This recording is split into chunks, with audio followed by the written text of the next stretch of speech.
Hi, I'm Julie Heinrichs, and I'm going to tell you about the Invasive Annual Grass Spatial Dataset Compilation and Synthesis project.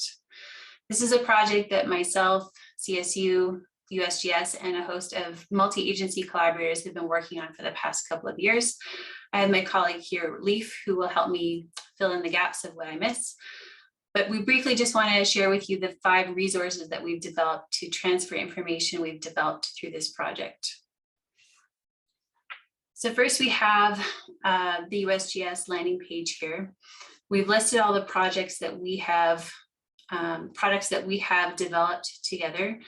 The products include a compendium, a user guide, a journal article, and a database, as well as a web viewer.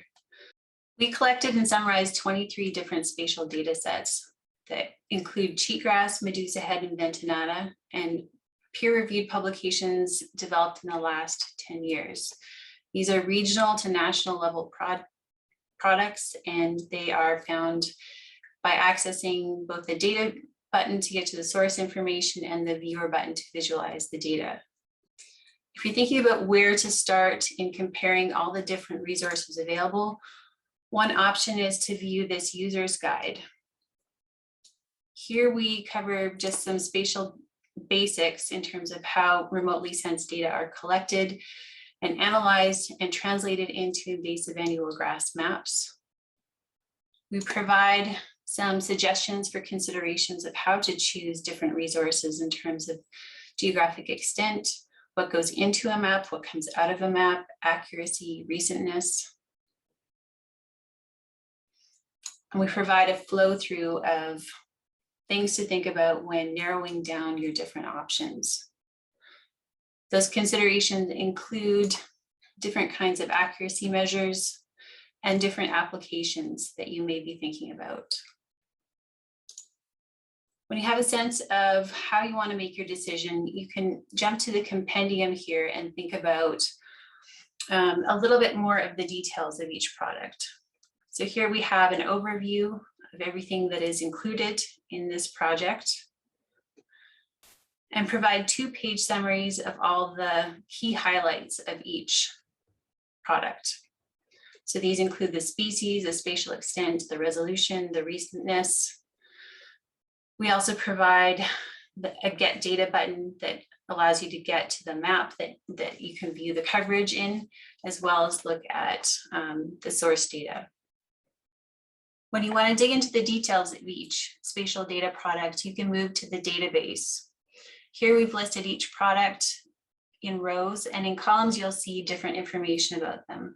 We have 40+ attributes here characterized, ranging from bibliographic information to extent and scale of resolution, all of the data that characterized when the data was collected, what years the maps represent, as well as some author noted intended uses and limitations, all the information that goes into the models and comes out of the models, including variables that were most influential in creating the map outputs. We describe evaluation methods as well as results, and provide the references as well. When you've selected a spatial data layer that you want to investigate, you can jump to the web viewer that allow you to confirm the spatial coverage of a specific product. Here we're showing the WGA annual herbaceous layer that we've binned for visualization.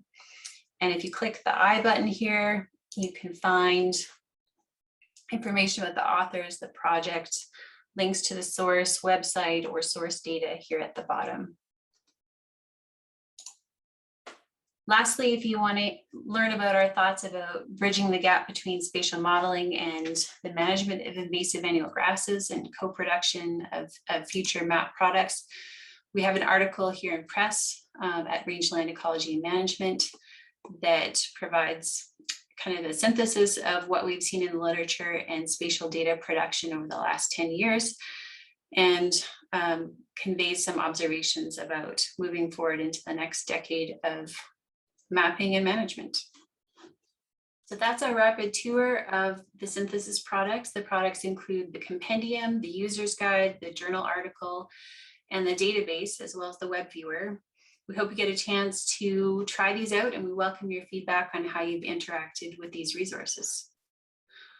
Leif, what would you add? What did I miss? I don't think you missed anything, Julie. I think you did a great job. And I would just encourage everyone to visit that project webpage, take a spin, check out the products we've developed. And if you have any questions, reach out to any of the contacts listed on this project webpage.